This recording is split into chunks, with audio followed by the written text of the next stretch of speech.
ذرا ایک لمحے کے لیے رک جائیے اور خود سے ایک سوال کیجیے، کیا ہم زندہ ہیں یا صرف وقت گزار رہے ہیں؟ آج کا انسان کسی نہ کسی چیز میں ڈوبا ہوا ہے۔ کوئی موبائل میں ڈوبا ہوا ہے، کوئی اسکرین میں، کوئی کھیل میں، کوئی دولت کی دوڑ میں، اور کوئی اپنے جذبات کے نشے میں۔ اور یہی وہ حقیقت ہے جسے اللہ تعالیٰ قرآن پاک میں قیامت کے دن کے منظر کے طور پر بیان فرماتے ہیں۔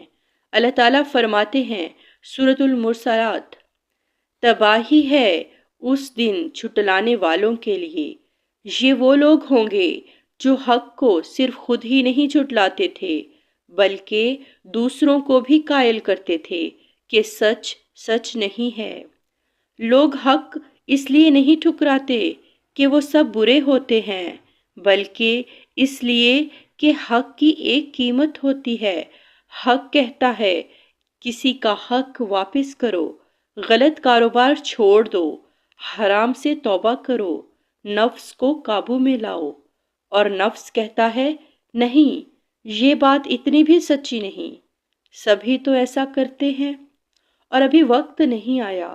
نبی پاک صلی اللہ علیہ وآلہ وسلم فرماتے ہیں دانش مند وہ ہے جو اپنے نفس کو قابو میں رکھے اور آخرت کے لیے عمل کرے۔ قرآن پاک میں ایک لفظ استعمال ہوا ہے، خود۔ اللہ تعالیٰ قیامت کے دن کے مجرموں کی ایک اور تصویر دکھاتے ہیں۔ وہ چیزوں میں ڈوبے ہوئے تھے اور کھیل تماشے میں لگے رہے۔ عربی لفظ خود کا مطلب ہے کسی چیز میں اتنا اندر تک چلے جانا کہ نکلنے کا راستہ ہی بھول جانا۔ آج ہم اسے ایک لفظ میں کہتے ہیں ایڈکشن، لت۔ آج شراب ہی نشہ نہیں ہے، آج ایڈکشن ہوتی ہے اسکرولنگ کی۔ اسکرین دیکھتے رہنا بھی ایک نشہ ہے، فضول ویڈیوز دیکھنا بھی ایک نشہ ہے، گیمز، ڈرامے، فلمیں، یہ سب ایک نشہ ہیں۔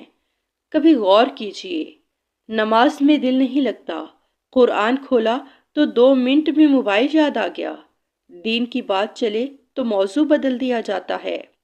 یہ سب اس بات کی علامت ہے کہ دل کسی اور چیز میں ڈوب چکا ہے۔ نبی پاک صلی اللہ علیہ وآلہ وسلم نے فرمایا دنیا میٹھی اور سبز ہے اور اللہ تمہیں اس میں آزمانے والا ہے۔